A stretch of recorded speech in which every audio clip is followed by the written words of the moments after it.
Okay, we will go ahead and begin. Thank you everyone for joining us. My name is Jamie Staten and I'm the Family Engagement Specialist here at TRECA. And today we have several different topics that we're going to cover, and our instructional coaches are going to be helping us they're going to walk us through these topics and help cover these. We will have some time for questions at the end of the session. So if you think of a question, you can put it in the chat box, or you can unmute yourself and ask the question at that time when we are ready. So today we're going to be talking about how to stay connected and be involved to support student success in an online environment. We're going to be going over quickly the Adult Learning Partner Guide. We're going to talk about helping families support learning at home with reading and math. And we're also going to cover the virtual tutoring that we have available. And then we're going to highlight our Action Team for Partnerships committee that we have available. So first off, how to stay connected and be involved to support student success. So we have many different ways that you can stay connected with us online. We have what we call Navi's News. We send this out monthly to student and parent emails. You've probably seen it. It usually goes out at the beginning of each month. We highlight different field trips that we have going on, the parent sessions that we have, and other helpful resources that are kind of the hot topics for that month. We send out paper newsletters in the fall and the spring. We have several different ways that you can reach out to your teachers, advisors, counselors through phone, email, text. You can meet with them through Google Meets. We send out surveys a couple of times a year where we ask family for input. We'll do like a mid-year survey, and then we'll do an end-of-the-year survey before you're out for the summer. We mail out progress reports. In January and June, parents do have the option to request a conference with the teachers, and the teachers' contact information is on the progress report. We do have navigation station sessions, which is what we're doing right now. These are virtual informational sessions that we have for learning partners and families. Sometimes we'll have sessions for students. We usually highlight a couple of different topics each month, and we do record those and post those for anyone that's not able to attend the live session. We have Bright Space announcements where we'll post upcoming information or events for students throughout. You'll see those posted. And then you can also follow us on Facebook and Instagram, what we're doing as well. The one way that parents can support their students is to be a good learning partner for them. And we have what we call a learning partner guide.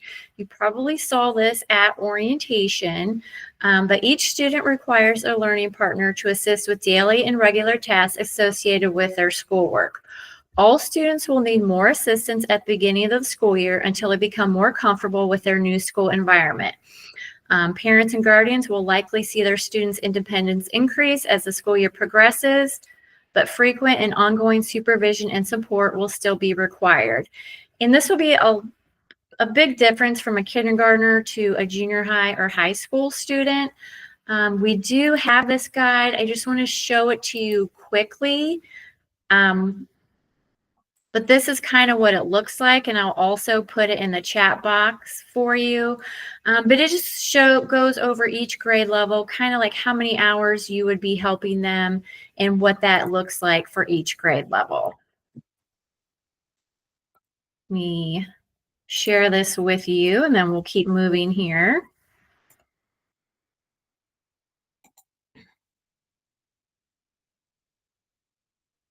So we did want to cover that briefly with you. So how to get organized for online learning success. The first thing is making sure your student has a designated learning space. You'll want to designate a quiet space with a desk, table, or work area for your daily learning tasks. Make sure that they're keeping their computers charged. Place school supplies within reach and materials organized by subject, and then help them create a daily work schedule or routine to make sure that they're working in all of their classes each week and staying on top of those. Here is some examples of student workstations. There's no wrong or right way. We just wanted to kind of show you what some students have shared with us with what their workstation looks like. So there's a couple of examples on this screen. Here's another screen. And this is just what is working for that student, but that could be, it could look different for your student. And then here's a couple more to share with you.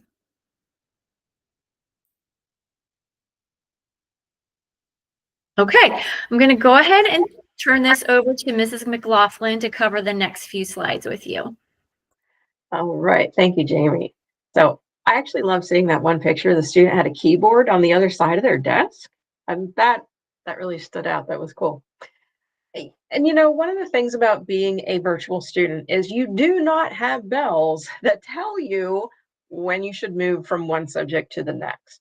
So it really does help to support a student by talking to them about a daily routine. So that first step is really just kind of setting the ground stage for this does require a 5-day work week. You do need to work at least 5 hours and 10 minutes a day in order to meet attendance requirements. Because when students do not work that many hours, they can run into attendance issues. Now, sometimes we know families cannot work 5 hours and 10 minutes a day, doctor appointments, things like that, which is why we have excused absences. So always kind of keep in mind that while a 5-day work week is optimum, 5 hours and 10 minutes each school day is optimum. There are attendance things like excused absences that can also help you kind of maintain the weekly expectations. So then the step 2 is really just plan your courses in the order that best meets your needs. If you are not a morning person, then working on the class that presents the most challenge in the morning may not be the best idea. So really think about the student's day and have the student reflect on what do they enjoy the most. Maybe that should be the first class. Maybe that should be the last class, kind of as a reward. Also plan on breaks.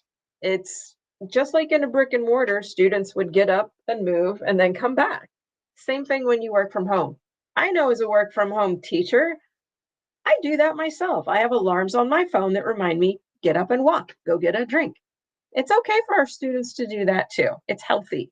So think about how to incorporate breaks, whether that's lunch or just getting up and walking around. Plan those for the day.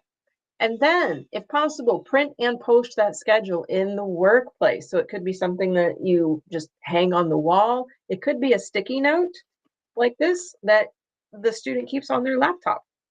You could also use Google Calendar to create a digital schedule. So if you need the bells to tell you when to move on, set something up in the student's Google Calendar that would provide that alert when it's time to move on to the next course.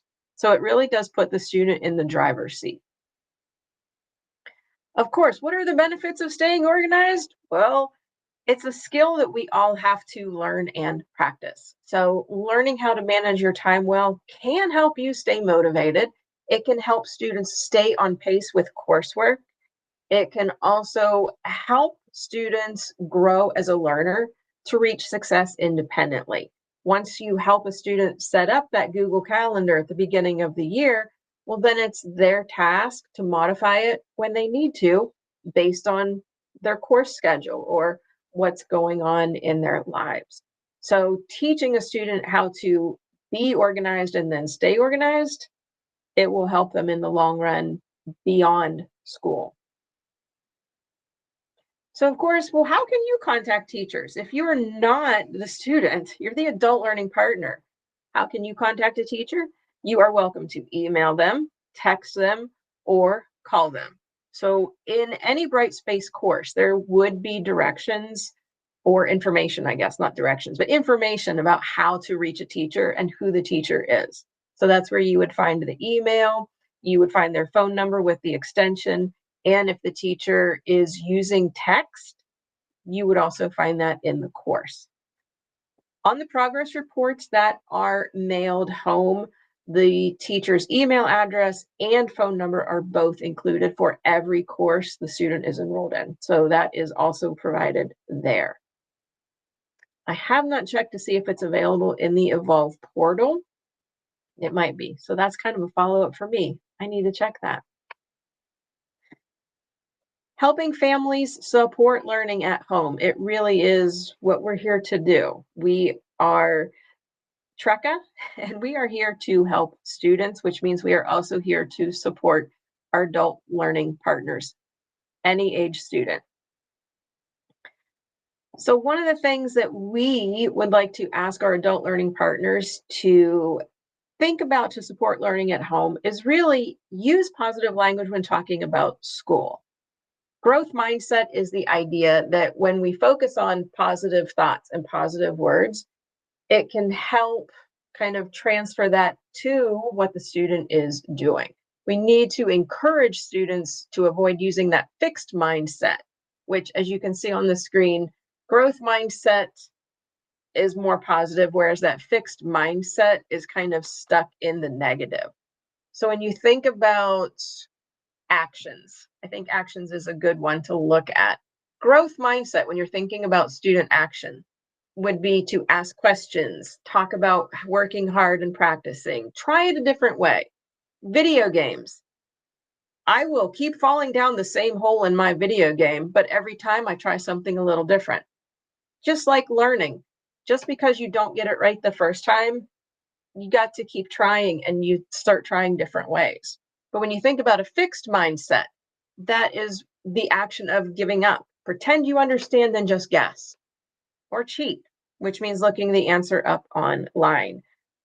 We are a virtual school. Students do have a lot of access to the online world. However, we don't want students to cheat their way through a course. We want students to intentionally learn the material so that it makes sense to them. So instead of the easy way of cheating, we need to focus on that growth mindset of we need to ask questions, which might mean we need to email the teacher. We might need to text the teacher. We might need to call the teacher. We need to think about how to bring the material to the student. We really do want to see students find success. And that is where we rely on the adult learning partner to help us, the teachers, by focusing on that growth mindset of the positive, thinking about positive, talking about positive. Did you know we also have virtual tutoring available for any class? So TRECA has partnered with a virtual tutor provider. They're BrainFuse. Students do have access to highly qualified tutors 24 hours a day, 7 days a week. In their courses in Brightspace, students will find a link to the tutoring service. Now, the student has to use the link in the course because that will log them in as a TRECA student. That is how TRECA knows who to pay for, essentially. If a student were to access BrainFuse without going through Brightspace, they will ask you for a credit card. So we want to make sure that students are using the link within Brightspace to get to BrainFuse. So in a Brightspace course, what students would look for is a module that could be named free homework help. It could be named tutoring. It really just depends on the grade level and the course, how it is named. But they will find something about tutoring, and that is BrainFuse. Of course, TRECA teachers are always here to help. If you're working at, say, 10 p.m. on a Saturday, TRECA teachers aren't online. BrainFuse is. So please consider using BrainFuse if the student needs help understanding the content that is being taught in a course. It really is just as simple as clicking on a link, choosing a grade level, choosing a topic, and then click Get Started. One of the more interesting things with BrainFuse is when they have multiple tutors available at the same time, students will get to review the tutor information so they can select the tutor that they would feel most comfortable meeting with. Students can also submit a paper to the writing lab to have a brain fuse tutor review the writing. More often than not, this would be really helpful for high school students, but even in middle school, students are being asked to write multiple paragraph essays. So this service is available to help. And let's see. Oh, so this is just another link or another picture that's just showing you that Brain Fuse can help students prepare for tests. It will not help them take a test. So that is very important to know. But students can also study flashcards that are available through Brain Fuse. So if it's something they just want to practice on their own, they can also click on that link to BrainFuse to find flashcards for the topic they are studying. That could even be one of our world languages, Spanish, French, or German. So please, if you need some help, definitely check out BrainFuse. I'm going to hand it off to Kaylee, who is going to talk about how to help with reading at home. Thanks, Christina. You may be wondering what you can do to help with reading at home. We have some easy to implement ideas to share with you. Research shows that families can help by modeling reading. Grab a book for yourself and read with your kids often. This builds their vocabulary and shows that reading is valued. Offer a variety of materials for enjoyment, for discovering something new, or for exploring hobbies and sports that interest your student. You can also encourage activities that encourage reading naturally, such as following a recipe, reading instructions to build something like a kite, or identifying objects in nature by reading the search information.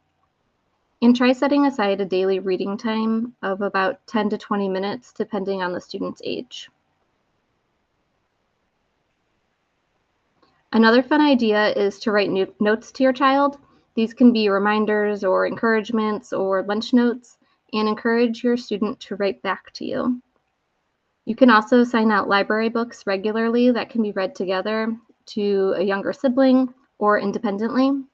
And consider having one evening a week with no TV or devices and dedicate that time to family reading.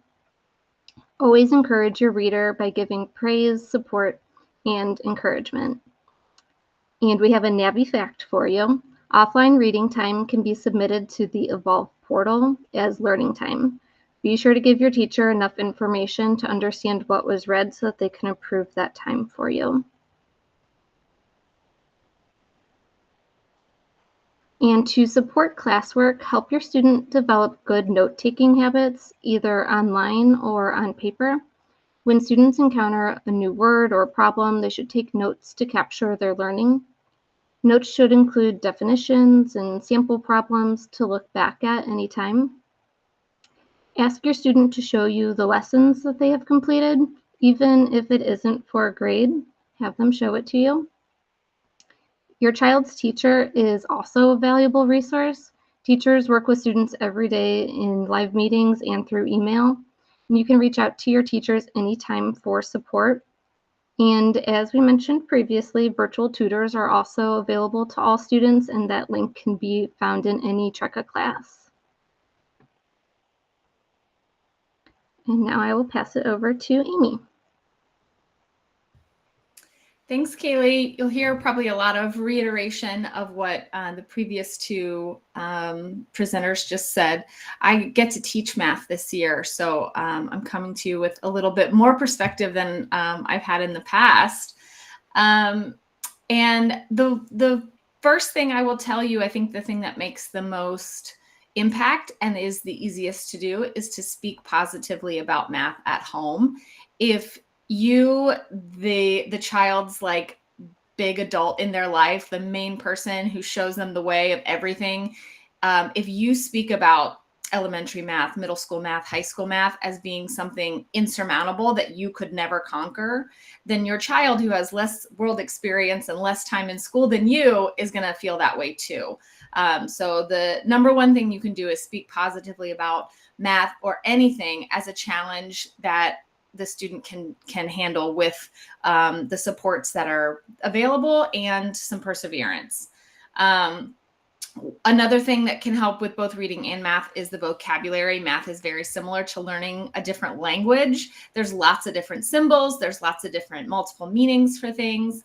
So keeping a record of new vocabulary, and some math teachers have that built into their course, is great. Doing that online is fine. Doing it on paper, I think, is a little bit easier to grab when it becomes relevant. Even something as simple as just a binder of definitions is wonderful. Go through math with your student, especially if it's something that maybe you don't remember so well, and don't feel shy about saying that. I do that all the time with my students and my own children at home. And everybody knows that this is my profession, but that doesn't mean I always remember everything that there ever was presented to me. And so don't expect that of yourself either. So if there's something that you don't remember even learning, or it's presented in a different way, be very transparent about that and learn it together. Have your child show you what they're learning. You might learn something too, and that would really boost your child's confidence as well if they can teach a trusted adult something and feel like maybe they have something to teach others rather than just do all the learning themselves. The teachers are all here for your student. We're more than thrilled to have a student contact us and say that they need help. It's what we do. I just had a session at 10 o'clock with my algebra students, and I just waited and waited and waited for somebody to come in. And maybe they don't need any help today, and maybe they'll be there next time, but we really love that. So please don't hesitate to contact a teacher. And then the Brain Fuse that Christina talked about is a wonderful resource, especially with skill-based things. Right now in algebra, we're doing some inequalities, and I have some students who really struggle at knowing the difference between the four main ones. And really the only way to get that is just like riding a bike or playing baseball or anything else, just get the reps in. And Brain Fuse can be a great way to do that. Aside from all of those are like the big things that I think are really wonderful to help your student with math. There are some very fun things online that will sort of present math as games. And especially when it comes to skill building, can be really, really important to practice and is a lot more fun than just doing a bunch of problems. There's some tutorial videos here. The first two, Khan Academy and Math Antics. Khan Academy is probably closer to upper level as far as what they will engage. They're kind of dry, but they have a lot of information, so they're not bad. I've used Khan Academy to prepare for some exams myself when it comes to something that I know that I learned at some point, but maybe don't remember exactly. And then Math Antics is elementary, middle school level, very, very basic instruction, which is very helpful if your student has a broad gap between grade levels. They might really benefit from a very simple explanation, and the videos are more engaging than something like Khan Academy.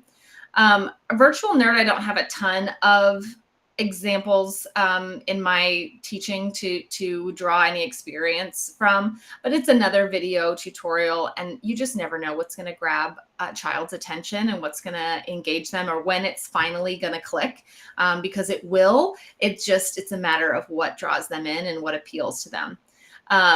Math is Fun is some of the games no longer work because they used to be JavaScript, which doesn't work anymore.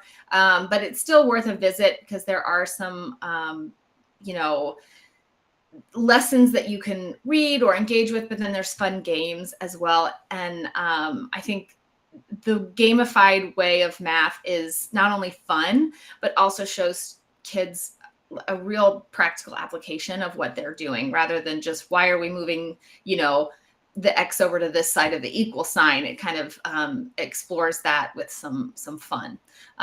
If any of that is done without accessing Brightspace first, if your student spends an hour on Khan Academy looking at tutorials, or spends an hour playing an educational game, you can reach out to your teacher if you want to know if that is going to qualify as offline time. Oftentimes it will. And so you can log that in the Evolve portal as well. There's a couple of other ones, just these are all external sources. The teachers are always going to be my first recommendation. They will curate all of this for you. This is what we do. We look at sites like these all the time, and also other curricular sites that are behind paywalls that we subscribe to, and we find the best that we can to provide for our students. So I would always start there. But if you need some, extra stuff outside the classroom or want to explore it, these are some resources here, and the list is constantly growing. So don't think that there's only 5. Explore on your own as well. There's also some state testing resources. And again, if you're in a grade level where there is a math test, the teacher is absolutely prioritizing these things in your course. As far as the paper resources that you get, which is there's a formula sheet that students get up in the upper levels. Well, maybe is it down to 3rd grade? It doesn't matter. That whatever they need, they will get. And then the calculator, practicing with the calculator, especially in the high school levels. We really want students practicing with those graphing calculators so that they can have that experience. And even simple things. I just did PIPS this morning with my 6th grade daughter, and it practices greater than or less than, and also some like logic steps, if this, then this kind of thing. Even stuff like that is fun to do. Just making it a center of your home, learning that is, and not, something scary that you just have to get through, because attitude plays an enormous part in learning, and math is very historically, talked about in a negative way. And so it's perceived as being like too difficult for students. And we just never want them to believe that about themselves, because anybody can learn math. A couple of other ones online, but then I did want to draw some attention to board games. Not just these. I only have experience in my own life with Quirkle, which is a logic-based game, where it's really great for younger kids about attributes, shape attributes, is what's a rectangle versus a square, et cetera, et cetera. But honestly, anything that involves the logical piece of the brain, anything that causes students to sort of take groups of or make actions from information that they know and then apply that to information that they don't know or want to know, that's algebra. That's what algebra is. So any time we're building up toward that, it's spectacular. It's going to help them in the long run. So even things that are fun can be part of math, and not like a sneaky way. This isn't hiding spinach in a smoothie. This is feeding them spinach and them liking it. So I think that's a wonderful way to do that in your own home, and also spend some time with your kid, which we know that you love. So feel free to just bring those up and mention times when you're doing math in your own home, in your own life. All right, I'm going to pass it off to, I forget who's after me. Christina again. Okay, thanks for listening. Yes.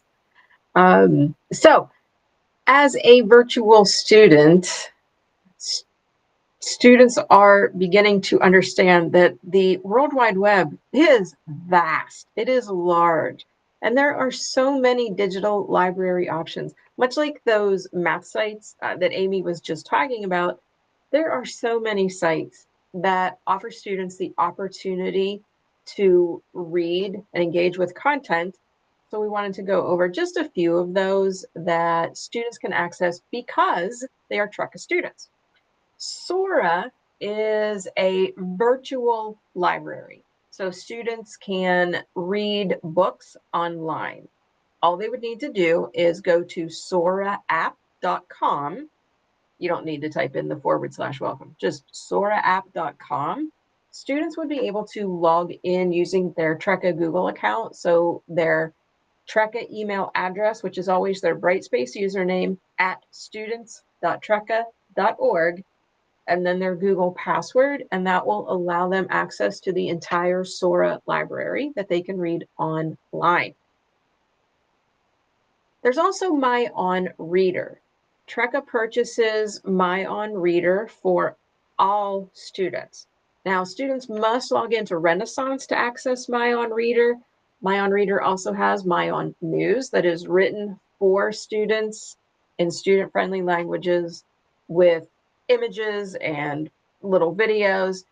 There's also a fantastic translation service within MyOn, so students can read the books and the articles in any language, that Renaissance offers, of course. So directions will, of course, be in students' English courses, but really any course that requires MyOnReader, they should find the directions. So the link would be in the course, and they will just log in using their Brightspace username and password in order to log into MyOn. Then, of course, there is a program called Newsela.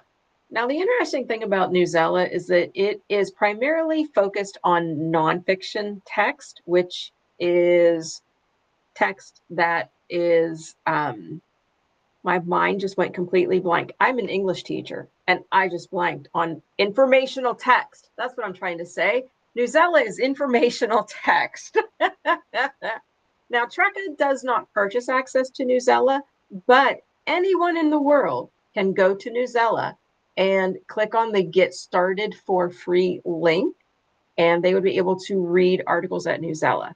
The interesting thing about Newsela is they will take informational text and they will present it at 5 different reading levels. So the content always remains the same, but you can read it at different levels so that you can find more challenge with vocabulary or get more help with vocabulary. It really is a pretty neat program in terms of informational text out there. Now, of course, there are a couple other great resources that anyone in the world could check out. Project Gutenberg is a big one. That is free to anyone in the world. So you don't even have to create an account, but they also have audiobooks. It really is a fantastic program. Now, Common Lit is one that many of our high school teachers will use, so students would be able to log in using Clever to find Common Lit, but students can just log into Common Lit if they're looking for something to read. There's fiction, there's nonfiction, all sorts of texts exist in Common Lit. And of course, as an English teacher, I've got to promote local libraries are really offering some really unique services nowadays. And many of their events, you don't even need a library card to attend their free events. You might actually get to hear a local author read their latest release. No one's going to ask you to swipe your library card to get in. The other interesting thing about local libraries is that if you have a card, sometimes you can get some pretty neat equipment. I just learned a couple weeks ago that I can go to my local library and use their Cricut machine. Instead of buying one, all I have to do is buy the supplies. I also got to rent a telescope so that I could bring it home and stare at the stars. Truly, local libraries are getting a whole lot of great resources. So, as we have said before, if a student is going to a local library, they're doing something off-site. If it connects to a course, always have that student reach out to the teacher and say, hey, I just went to the library, I met this author, I learned more about writing. Guess what? Some of that time could probably be submitted to the Evolve portal as learning time. It connects to your course, your teacher's okay with it, then go ahead and submit it. So always kind of keep in mind, and I think a few of us have said this now, your teachers are here to help. We really do want to have that connection with students. We want to learn what's important to them so that we can support their journey while they are students at Trekka. So please keep us in mind. Now I am going to turn it over to John, who's going to present the next set of slides. Thanks, Christina. We'd like to invite everyone to visit the trekka.org Family Resources site. And in this resource area, you can find links about technology, special education resources, family school partnerships, and other resources as well. You do have to scroll down on the page to get to these. And then when you have the list of links, those will open in separate tabs so you can explore. We also would like to talk with you today about our action team for partnerships, and we'd like to invite you to take part. This is a research-based program. It is a group of educators who partner with families, students, and community to promote student learning and achievement from a family engagement perspective. So our whole goal is to strengthen the relationship between home and school and empower families to be proactive and be active in your students' education. Every year we plan very meticulously around events and programs to support this work. We also invest a lot of time in our own learning so that we can become um, better advocates for families in our work at TRECA. And our team does a book study every month so we can grow. And we have uh, at least 2 opportunities for families to take part. I'll get to that slide in a moment. I'll go back to this one. Again, it's research-based. There's over 30 years of work behind this philosophy. And it's just so impressive to know that the research shows us how much family involvement matters to our students. So we applaud you for being here or listening to this recording later, and we encourage you to continue to be involved. Even as your student grows older, family involvement matters through all grades and all ages. There are 6 types that the research has identified as being crucial. And these are parenting, communicating, volunteering, learning at home, decision-making, collaborating with community. So our action team takes time to focus on each of these. We explore what we're doing already, and we look for ways that we can grow what we do at TRECA in all 6 of these areas. We have 2 events that we run for students, and both events can also their students are much more supported with these when they have the encouragement of those around them in their family and in their community. We offer the seniors panel where students who are going to be graduating or getting near graduation offer advice back to our younger students. And some of those responses last year were published in the TRECA Spring newsletter, and we anticipate we'll be doing that again with this year's seniors. So we are focusing on communicating, and the students have a lot of suggestions about how to be successful learning at home. We also offer an event, the week of service, and it's we first aligned it with January with Dr. Martin Luther King's birthday because many of our colleges and schools across Ohio do a week of service, a community service event in January to celebrate the work of Dr. King and the value of being involved in your community and helping others. And we have now moved it to May just because we think we may get more participation when the weather is a little better.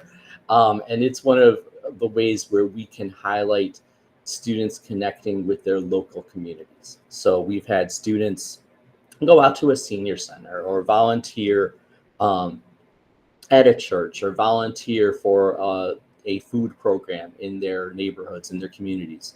We also understand that not every student will wish to or have the ability to travel out from their home for this event. So you can also participate with family members or with neighbors, and by doing something a little extra, whether that's helping learning at home, helping a sibling, or whether it's doing something where you communicate and maybe write cards to someone to encourage them or to share appreciation. So we've been working very hard to establish these events and not only just do the events, but use them to show how community and family relationships matter in students' education. We offer 2 opportunities per year for parents and family members to join us for some conversation. So that announcement will be coming out in a future edition of Navi's News. We're looking at probably November for the upcoming session, early November, and that date and time will be announced. We also make a recording available in case you can't make it. The next navigation station is coming up in a couple of weeks, October 7th at 11 a.m. And the topic is college planning and applications. This session will help families navigate the critical steps of college planning, including the application process, effective strategies for ACT and SAT preparation, and a discussion of financial aid and scholarship opportunities. The session is packed with resources and insights to support your student with their goals. We invite you to attend if you are a student. If you have a student in grades 9 through 12, your learning partner, you can bring your student as well. The meeting link will be posted in Brightspace for this event. Hope to see you there. Jamie has posted the link to our survey form to give us some feedback on today's session. Let us know what was valuable to you, what else you'd like to see in sessions like these in the future.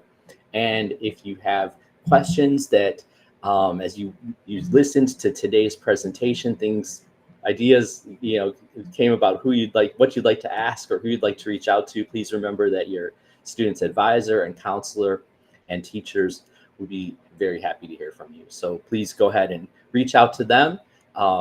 Most of our staff uses text, as well as we have our email addresses available. So please do reach out. And thank you for coming today. We can open the floor to some questions if anyone would like to ask a question. We'll